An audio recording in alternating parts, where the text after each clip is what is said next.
नमस्कार, जय श्री स्वामीनारायण। आज हम पढ़ेंगे क्लास 8 का चैप्टर 9 कबीर की साखी। कबीर की साखियों को जानने से पहले, समझने से पहले हम कबीरदास जी के बारे में हम जानेंगे। कबीरदास जी ऐसे साहित्यकार थे जो पढ़े लिखे तो नहीं थे, लेकिन उनके जो अनुयायी थे उन्होंने उनकी जो साखियाँ थी उन्होंने लिखी। आइए हम जानते हैं कबीरदास जी के बारे में। कबीरदास जी ज्ञान मार्गी शाखा के प्रमुख एवं प्रतिनिधि कवि माने जाते हैं। और तो उनका जन्म जो हुआ एक विधवा ब्राह्मणी के गर्भ से हुआ और उन्होंने लोक लाज के कारण उन्हें लहरतारा नामक तालाब के पास उन्होंने छोड़ दिया और कबीरदास जी को नीरू और नीमा दंपति ने उन्हें पाला पोसा। इस कारण कबीरदास जी के ऊपर जो प्रभाव पड़ा, उनको हिंदू मुसलमान दोनों के संस्कार उनके जीवन में विद्यमान हैं। कबीर अनपढ़ थे। उन्होंने स्वयं ही कहा है कि मासी कागज छुए नहीं, कलम गही नहीं हाथ, यानी उन्होंने कभी कागज और कलम को छुआ नहीं है। इनके परिवार के बारे में भी बताया गया है कि इनका विवाह, इनकी पत्नी का नाम लोई था, जिससे उनके 2 पुत्र थे। उन पुत्रों का नाम था कमाल और कमाली। कबीरदास जी के गुरु रामानंद जी थे। उन्होंने कबीरदास जी को शिक्षा दी और कबीरदास जी की मृत्यु सन 1495 ईस्वी में उनकी मृत्यु। उनकी जो भाषा थी, उनकी जो रचनाएं हैं, रचनाएं क्या थी उनकी? संकलन में उनकी रचना बीजक थी, जिसके 3 अंक हुए थे, शब्द, साखी और समैनी। आइए हम जानते हैं उनके साहित्यिक विशेषताओं के बारे में। कबीर के काव्य का विषय कुरीतियों, सामाजिक एवं धार्मिक बुराइयों का खंडन करना था। उन्होंने समाज में फैले हुए ढोंग, आडंबर, जात पात का जो भेदभाव था, उन्होंने उसका अपनी रचनाओं में विरोध किया और उन्होंने उन पर प्रहार भी कड़े, अपने जो रचनाओं के माध्यम से उन पर प्रहार भी किया। कहते हैं कि जाति पाति पूछे न कोई, हरि को भजे सो हरि को ही, यानी जात पात से क्या है, जो हरि को, भगवान को जो याद करेगा, भगवान उसी के होते हैं या वो उसी का होता है। कबीर ने ईश्वर प्राप्ति के लिए गुरु की आवश्यकता पर बल दिया, यानी हमें ईश्वर प्राप्त करना है, भगवान को प्राप्त करना है, तो हम गुरु के माध्यम से ही भगवान को प्राप्त कर सकते, क्योंकि गुरु एक ऐसा माध्यम होता है जो ज्ञान देता है। उन्होंने गुरु को गोविंद से भी बड़ा बताया, यानी गुरु को भगवान से भी ऊपर का दर्जा उन्होंने दिया है। फिर कबीर ने अपने काव्य में रहस्यवादी भावना का समावेश किया। उनके जो काव्य की रचना है वो रहस्यवादी रचना मानी जाती है। और तो जो उनकी भाषा शैली थी, सदुक्कड़ी भाषा शैली थी। लोग उनकी जो पंचमेल थे, खिचड़ी, उनकी भाषाओं में हिंदी, पूर्वी हिंदी, ब्रज, अवधी, राजस्थानी, पंजाबी आदि भाषाओं का मिश्रण था।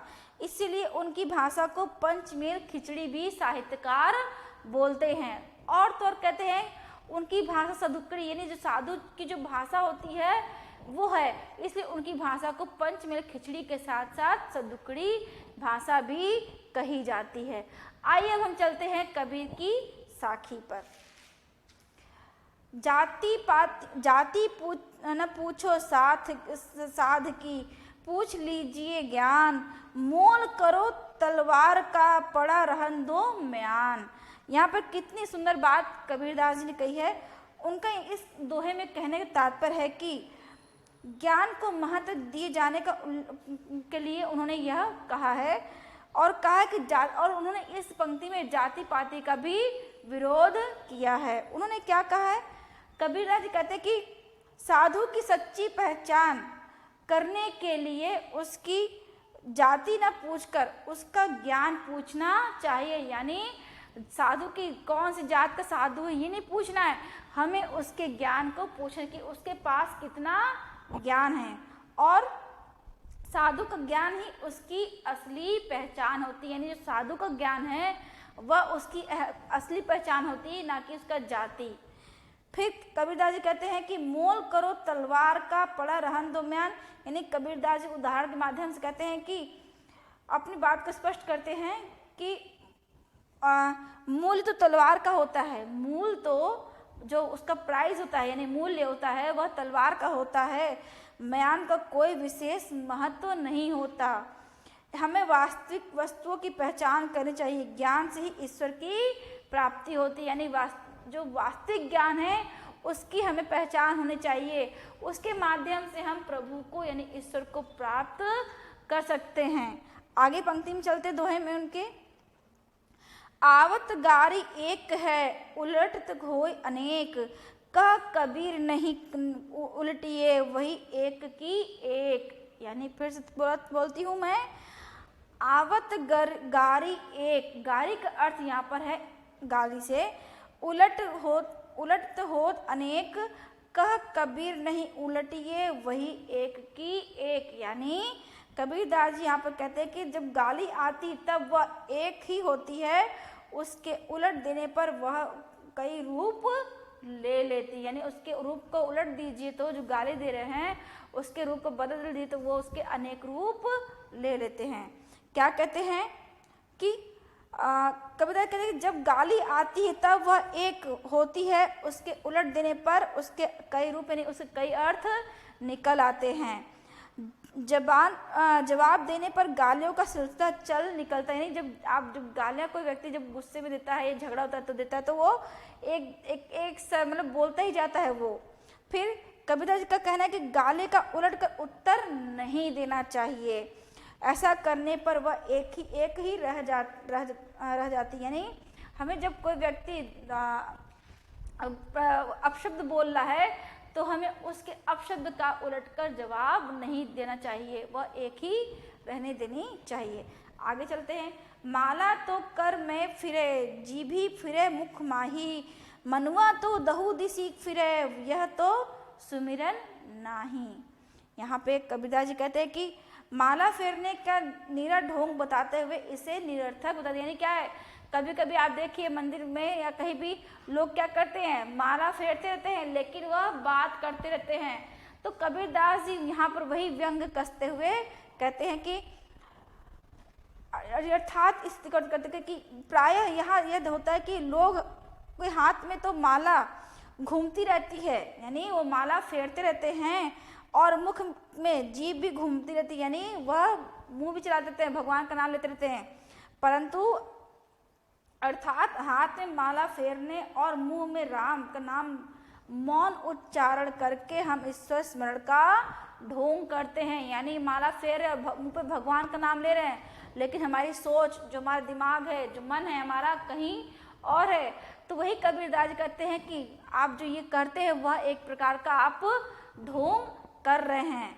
आगे कहते हैं कि इसका कारण यह है कि उस समय भी हमारा मन चारों दिशाओं में घूमता रहता है, यानी क्या हमारा मन जो माला फेर रहे और जो प्रभु का नाम ले रहे हैं उसमें नहीं होता है, हमारा मन कहीं और होता है, चारों दिशाओं में इधर उधर भ्रमण करता है, यानी ध्यान माला या भगवान के नाम पर नहीं होता है, अर्थात एकाग्रचित नहीं होते, अतः इसे प्रभु स्मरण नहीं कहा जा सकता। यानी हमारा मन प्रभु में नहीं है, एकाग्रचित होकर जो माला फेर रहे प्रभु का नाम ले रहे हैं उस पर ध्यान नहीं है, तो यह हमारा क्या नहीं होगा, प्रभु स्मरण नहीं कहा जाएगा। कहने का तात्पर्य है कि अगर हम माला फेर रहे हैं और मुंह पे भगवान का नाम ले, लेकिन हमें उसे एकाग्रचित्त होकर प्रभु का स्मरण करना चाहिए, और अगर हमारा माला फेर रहे हैं और स्मरण मुंह पे प्रभु का नाम ले रहे हैं लेकिन दिमाग हमारा मन कहीं और है तो वह प्रभु भक्ति नहीं कही जाएगी। आगे चलते हैं, कबीर घास न नीदिए जो पाँव तलित होए, उड़ी पड़े जब अखियन में खरी दुहेली होए। कितनी सुंदर बात कही कि हमें किसी भी छोटी चीज को तुच्छ नहीं समझना चाहिए। ठीक है, आगे चल बढ़ता है आपको कि कबीर का मानना कि पाँव के नीचे की जो घास को भी निर्बल या कमजोर नहीं समझना चाहिए। क्यों नहीं समझना चाहिए? क्योंकि इसका तिनका यदि उड़कर आँख में पड़ जाए तो अत्यधिक कष्टकारी होता है।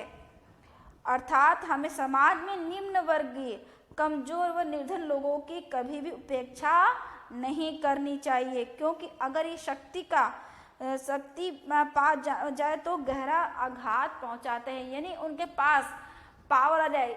कबीरदास जी घास के माध्यम से उदाहरण देते हुए कहते हैं कि हमें निर्बल या कमजोर वर्ग को कभी भी तुच्छ नहीं समझना चाहिए। अगर उनके पास कोई शक्ति हो गई, यानी पावर कुछ आ गया, तो वह आपको आघात पहुंचा देंगे। यानी अगर उदाहरण में क्या बोला है, घास का, अगर जो पैर की जो घास होती है उसको हम वो कोई वैल्यू नहीं देते, कोई महत्व देते, लेकिन अगर वो आँख में पड़ जाए तो वो क्या होती है, वह घातक हो जाती है। आगे बढ़ते हैं उनके, अब आते हैं अंतिम उनके साखियां पर। जग में बैरी कोई नहीं, जग में बैरी कोई नहीं, जो मन शीतल होए, या आपा के डारी दे, दया करे सब कोई। यानी यहाँ पर कितनी अच्छी बात की, यहाँ पर कबीर जी ने इस साखी में निर्गुण धारा के प्रतिनिधि कबीरदास जी ने द्वारा रचित है यह, उन्होंने कहा कि यदि हमारा मन शीतल यानी अर्थात शांत है तो हमें इस संसार में अपना कोई भी शत्रु प्रतीत नहीं होता। अगर हमारा मन शांत है तो क्या होगा, हमारे मन में बुरे विचार नहीं आएंगे, तो यानी हमें कोई भी व्यक्ति हमारा शत्रु नहीं दिखेगा। अगर हमें आवश्यकता इस बात की है कि हमें अपने अहंकार को त्याग दे, यानी हमारे मन के अंदर जो अहंकार है उसे त्याग देना चाहिए। हमें सभी के प्रति दया की भावना प्रदर्शित करनी चाहिए। अगर हमारे मन में लोगों के प्रति दया भावना होगी, प्रेम भावना होगी, और हमारे मन के अंदर अहंकार नहीं होगा, तो हमें कोई भी व्यक्ति शत्रु प्रतीत नहीं होगा। हमें क्या नहीं लगेगा कि वो हमारा शत्रु नहीं है, सब हमें एक समान हमारे प्रिय बंधु लगेंगे। कबीरदास जी के कहने का तात्पर्य यहाँ पर यही है। आइए थोड़ा शब्दार्थ देख लेते हैं एक बार विद्यार्थियों, ताकि आपको जो मैंने अर्थ समझाया उसको और आसानी से आप समझ सके।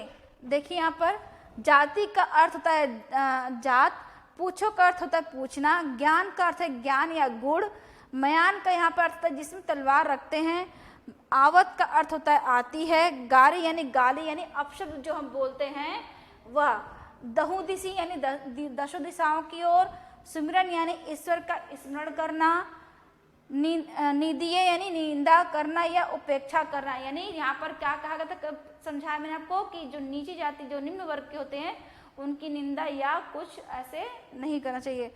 दुहेली का अर्थ होता है कष्टकारी, आपा का अर्थ होता है अहंकार, दया का अर्थ होता है करुणा। एक बार विद्यार्थी फिर से नजर दोहरा देख ले शब्दार्थ पर। विद्यार्थियों अब हम please like, subscribe and share. अब हम नए वीडियो के साथ, नए टॉपिक के साथ नए वीडियो में मिलेंगे। जय श्री स्वामीनारायण।